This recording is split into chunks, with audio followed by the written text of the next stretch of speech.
আরে দাঁড়াও, শীতকাল স্পেশাল মূলো শাকের রেসিপি নিয়ে এসেছি। যে হ্যাঁ জানি মূলো শাক, মূলো অনেকেই পছন্দ করো না, কিন্তু একবার এইরকমভাবে বানিয়ে দেখো।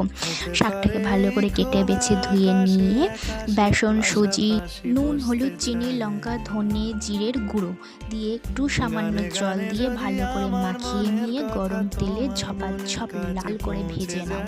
নিয়ে তারপর গরম গরম ভাতের সাথে, তারপর সন্ধ্যেবেলা স্ন্যাক্স একবার হলেও বানিয়ে দেখো। এবার আমি খেয়ে তোমাদেরকে বলছি কেমন হয়েছে। কিরে, ওটা কি খাচ্ছিস? মূলো শাকের বড়া। হ্যাঁ, সব কিছুর বড়া শুনেছি, মূলো শাকের বড়া তো আমি কোনোদিন শুনিনি। কেমন খেতে হয়েছে? ভালো হয়েছে। মূলোর গন্ধ নেই? তারা তো খাস না তো মূলো শাক। খাই না তো, কিন্তু কি ভালো লাগছে।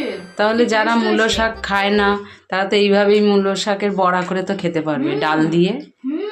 ভালো লাগবে না? তাহলে দারুণ লাগছে, খুবই টেস্টি হয়েছে।